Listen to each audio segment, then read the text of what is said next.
ini aku mau wawancara temen aku. Dia itu orang Indonesia juga, tinggal di Singapura, dan dia juga seorang working mom. Nah, jadi aku ingin tahu pengalaman dia sebagai working mom di Singapura kayak gimana aja, tantangannya, suka dukanya. Namanya Tifa. Nah, Tifa boleh perkenalkan diri? Halo semuanya, nama saya Tifa, saya asli dari Indonesia, tepatnya dari Semarang.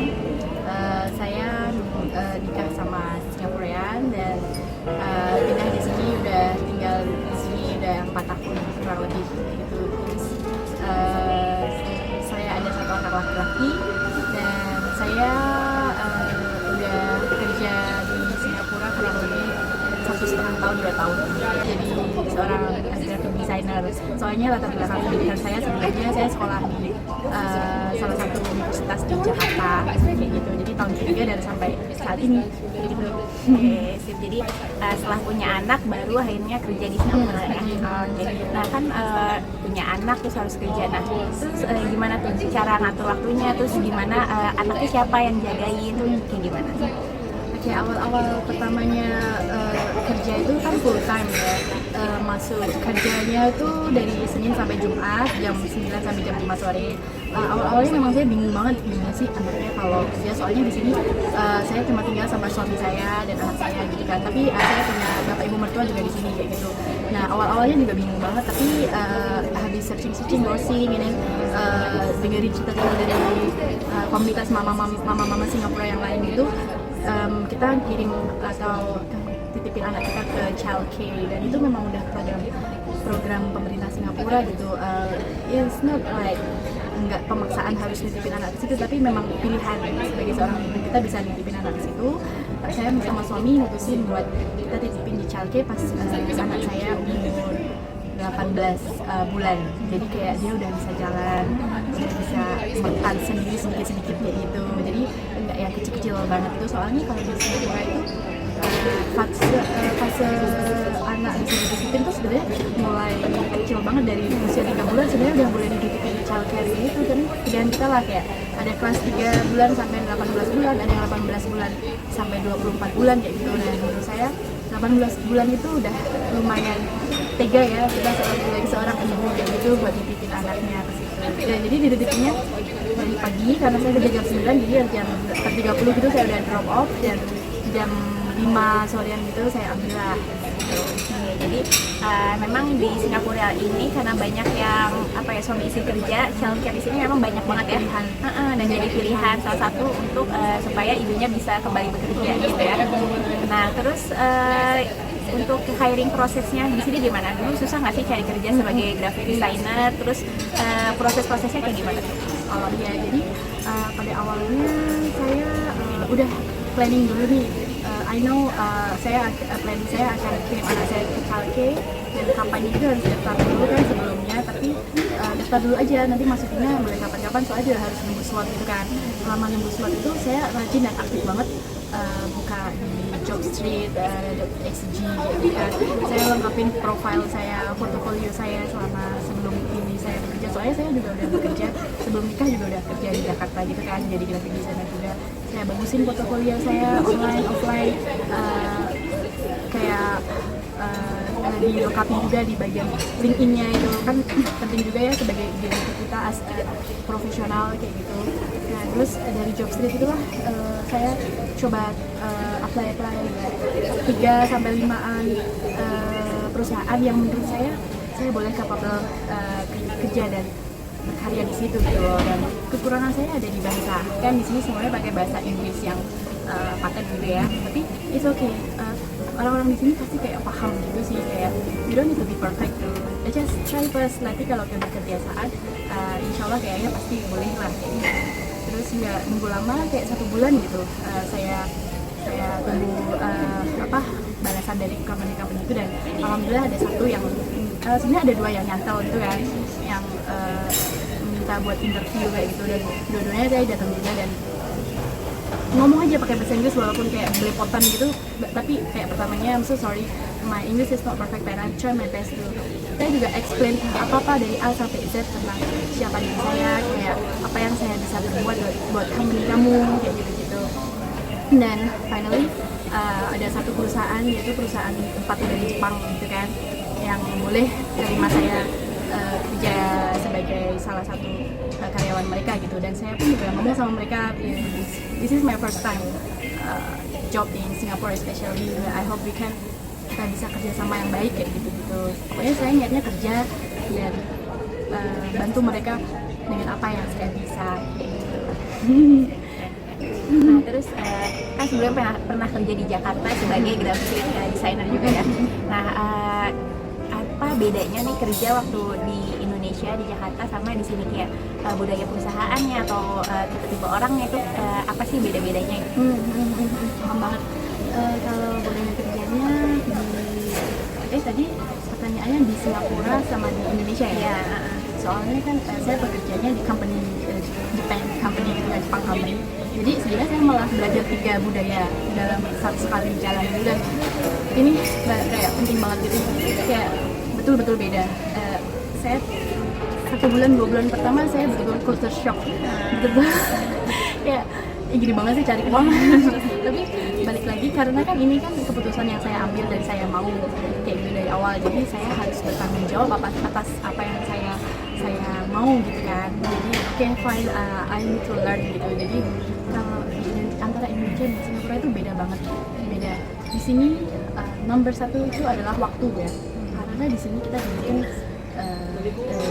ada 2 cara pembayaran gitu kan, pembayaran gaji, jadi per jam, per hours, atau per bulan gitu. Dan saya waktu di company saya yang pertama ini, saya dibayarnya per bulan. Jadi waktu yang mereka berikan, yang mereka bayar untuk saya itu betul-betul harus worth it gitu, ketepatan waktu dan kecepatan waktu especially. Mungkin kalau di Indonesia kita boleh nyantai sedikit gitu loh, kalau di sini nggak ada nyantai-nyantai. You need to work, and kamu harus menghasilkan sesuatu yang pantas gitu. Dan kalau di sini semuanya serba tertib, teratur, kayak kamu kalau mau datang ke kantor itu nggak ada alasan lagi buat macet, soalnya di Singapura nggak macet gitu kan. Awal-awal saya juga coba kayak not trying to do it, and then suddenly, namanya juga manusia ya, saya lagi adaptasi dengan orientasi gitu. Ada kalanya saya waktu itu telat gitu, kayak 1 menit aja gitu. Saya masuk jam 9, saya di depan itu 9 lebih 1 menit atau 2 menit. Itu saya kena teguran yang betul-betul.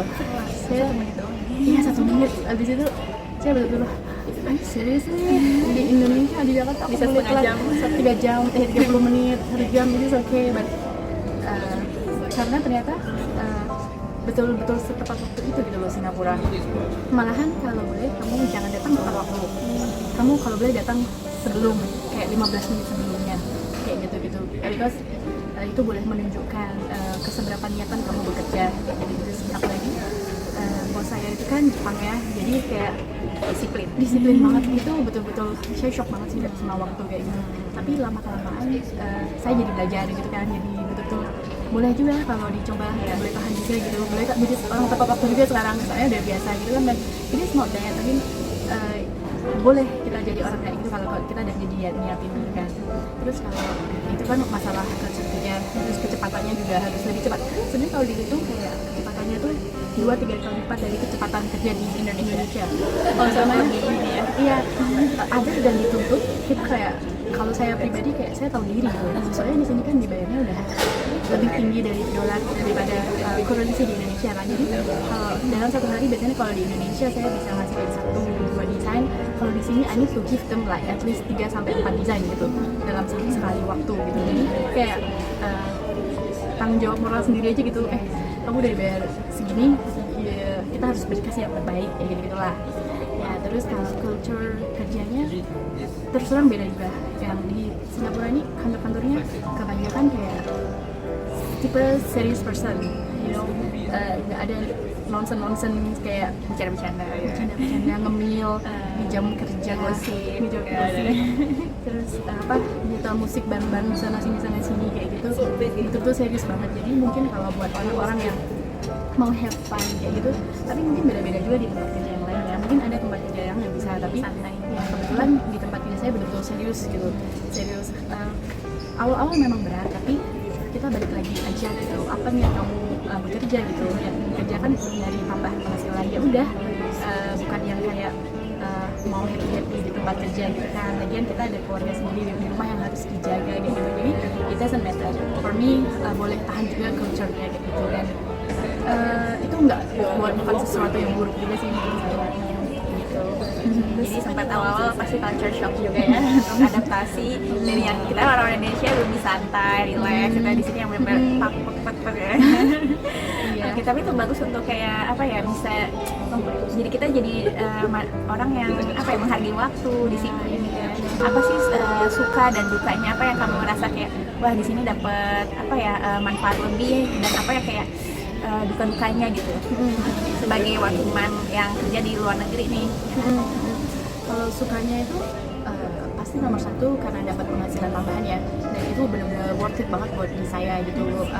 Soalnya tuh di saya kayak udah bertekad gitu to have something in this 2-3 years maybe, and then karena saya bekerja, jadi saya boleh saving more daripada yang sebelumnya kayak gitu kan. Kelebihannya terus kelebihannya itu juga kayak yang sebelumnya saya belum bekerja 2 tahun pertama kehidupan awal pernikahan gitu kan, terus bekerja saya jadi kayak punya rutinitas yang saya tuh buat motivasi hidup gitu, kayak kita bangun pagi, and then kita mandi, and then beresin kebutuhan anak dan suami, terus habis itu we make up, we dress up, and then we go to the office, naik bus, naik MRT, just senang punya aktivitas pagi hari yang kita buat senang aja gitu. Jadi ada semangat hidup baru kayak gitu kan, walaupun nanti di kantornya gimana ya berangkat dengan bismillah dulu gitu. Terus habis itu ketemu orang, walaupun ketemu orang di jalan atau di MRT atau di kantor kayak gitu, membuat kita kayak ngerasa hidup lagi kayak gitu. Terus kalau itu sih positifnya kalau di saya, bukan tadi apa kelebihannya ya. Nah kalau kekurangannya itu ini betul-betul kayak penting banget gitu sih, waktu ya. Soalnya tuh kayak separuh waktu dari kita tuh dari kita habisin di office gitu kan, dari jam 9 jadi jam 8 lah ya berangkatnya, terus sampai rumah lagi jam 6 gitu. Waktu sama anak especially because anak kita kan kayak masih kecil gitu kan. Jadi waktu itu kayak saya ngerasa kayak selalu berhutang gitu sama anak saya, masalah waktu kerja gitu. Tapi ada dan enggak, saya nggak fokus sama masalahnya sih sebenarnya. Masalahnya kan waktu, jadi saya pikir solusinya aja kayak, dan saya solusinya apa, kayak saya punya waktu di Sabtu sama Minggu kayak gitu kan, soalnya itu off day. Nah di Sabtu yang sama Minggu itu saya betul-betul bonding lagi sama anak saya kayak gitu, kayak betul-betul waktu semuanya saya curahkan buat dia. Kita bawa dia ke tempat mainan, ke taman, nemenin dia main, nemenin dia cerita, tanya apa-apa yang dia mau kayak gitu-gitu. Pokoknya itu waktu buat dia kayak gitulah. Jadi pas mau hari Seninnya lagi saya kayak merasa penuh gitu, saya merasa kayak adil kayak gitu kan. Ada dan waktu buat anak juga buat suami juga gitu kan. Jadi kita betul-betul harus balancing kayak gitu. Rasa-rasa kayak perih-perih gitu kalau pas kerja, terus kepikiran anak gitu, perih-perih gitu tuh pasti ada ya pasti ya. Apalagi seorang ibu kan kayak ngerasa bersalah nih, aduh anaknya di childcare, terus kita mungkin kehilangan momen-momen yang baik sama anak, tapi untungnya ada Sabtu Minggu benar-benar dimanfaatin banget ya waktunya untuk spend time sama keluarga ya. Oke. Nah terus juga kan sebagai working mom ada anak nih, tantangan-tantangan terbesar apa sih yang dirasain harus kerja terus bagi waktu sama anak, yang apa ya ya challenges-nya apa sih yang paling kayak kamu rasain gitu?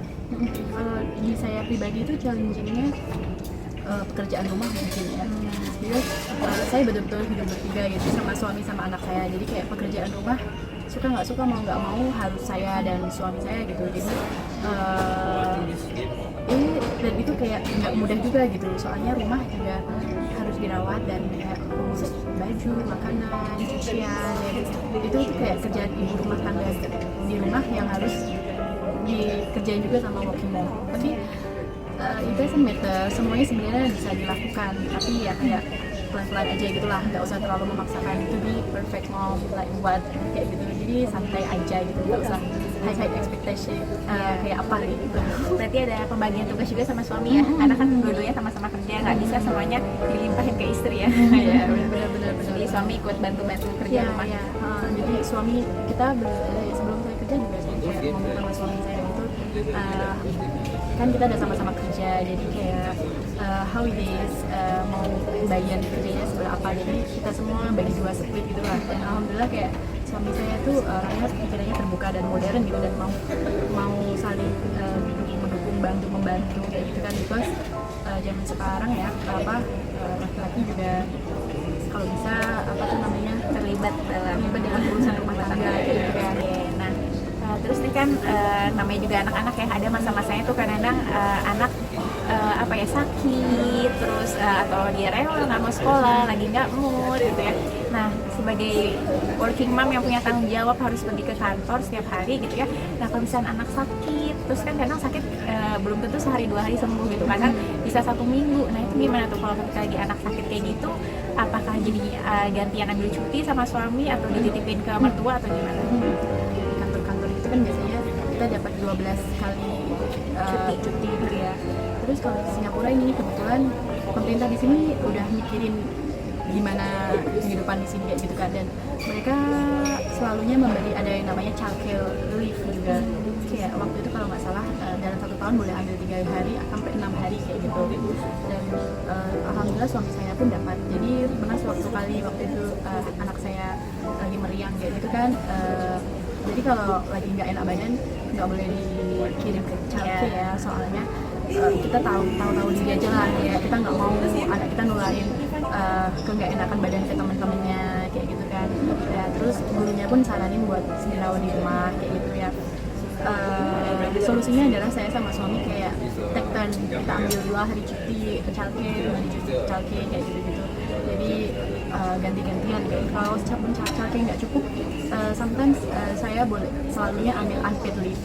Kayak gitu, unpaid leave tuh kayak libur yang nggak dibayar dan kayak minta dipotong gajinya. Dan buat saya dia sebenarnya dapat money gitu kan, yang penting anak kita boleh terurus rawat gitu sih. Itu emang harus sama suami dikomunikasikan dari awal, kerjasama bareng-bareng saling support gitu ya. Nah, itu penting banget ya, karena memang apalagi kalau nggak ada asisten rumah tangga ya, ya kan, jadi ya mau nggak mau suami benar-benar harus bantu dan terlibat. Nah, terus juga nih buat para working mom yang mungkin yang dia mau kerja tapi dia punya anak. Nah, dari Tifa tips atau pesan-pesan pembelajaran apa yang mungkin supaya bisa balance antara kerja dan quality time sama keluarga, gimana tuh tips-tipsnya? Nggak terlalu ambisius kayak jadi kerja keras yang kayak entah sampai keras banget kayak gitu-gitu, tapi just let it slow and then enjoy every moment, anything apa yang ada di hadapan kayak gitu. Soalnya kesusahan dan kemudahan itu pasti nanti akan terjadi di seiring berjalannya waktu kayak gitu. Dan pengaturan waktu antara keluarga dan pekerjaan itu juga harus penting banget, nggak boleh kayak berat sebelah kayak gitu. Kelihatannya memang berat, tapi kalau belum dijalanin itu pasti belum tahu. Dan setiap ibu itu pasti punya formulanya masing-masing kayak gitu sih menurutku. Gimana, soalnya ibu yang paling tahu apa yang membuat anaknya bahagia kayak gitu kan. Dan kalau masalah anak, I can say like nggak usah kayak ngerasa selalu bersalah sama anak soalnya ninggalin anak kerja gitu kan. Kita harus kayak kalau saya pribadi harus kayak biasain ada porsi-porsi di mana kewarasan ibu dan kewarasan anak gitu ya, kebahagiaan keluarga itu ditakami yang baik.